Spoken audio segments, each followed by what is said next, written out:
বলে কেন বল? শঙ্কর বলছে প্রভু বলো বৃন্দাবন আমি যখন ছিলাম কৃষ্ণ সহস্রনাম রূপে তখন কি হয়েছিল জানেন? বলে কি হয়েছিল? বলে এই বলো বৃন্দাবনে শ্রীমতী রাধারানীর হয়েছিল অহংকার।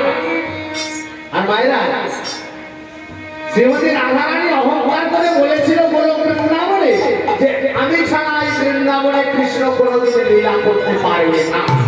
কৃষ্ণ বলল কি আজকে ওই রাধারানীর অহংকারকে চূর্ণ করার জন্য আজ বললো কি নিজের দেহ থেকে আর একটা নারী সৃষ্টি করে, আর একটা নারী সৃষ্টি করে তার নাম দিলেন কি না বিরজা।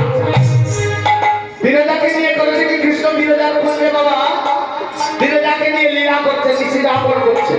ওই শ্রীরাম সখা যে শঙ্খচূড় দৈত্য হয়েছে, শ্রীরামকে বলে শ্রীরাম, শ্রীরাম বলছে কানাই বলে শোন তুই বিরজার খোঁজ নিয়ে দরজায় দাঁড়িয়ে পাহারা দিবি, কাউকে প্রবেশ করতে দিবি না, বিরজাকে নিয়ে ঢুকতে দিবি না, এমনকি যদি রাধা আসে তাকে পর্যন্ত ঢুকতে দিবি না।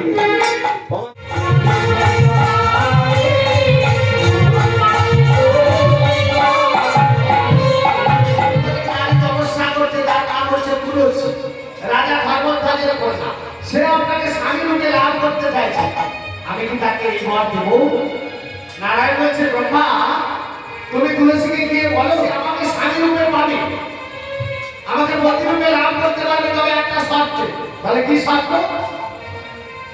বলে তুলসী আমাকে স্বামী রূপে পাওয়ার আগে আর একজন পুরুষকে স্বামী রূপে গ্রহণ করতে হবে। ওই শঙ্করচূড় দৈত্যের ধ্যান নেওয়া উচিত।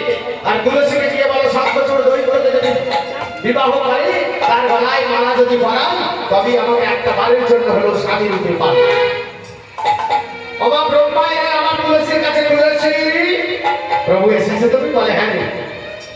বলে তাহলে বরটা আমায় দিয়ে দাও, আমি যেন নারায়ণকে স্বামী রূপে লাভ করতে পারি। বলে শোন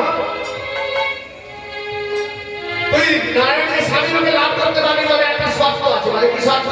বলে তার আগে আর একজন পুরুষকে তোকে স্বামী রূপে বরণ করতে হবে। বাবা তুলসী চন্দ্র প্রভু দ্বিতীয় পুরুষ? বলে হ্যাঁ।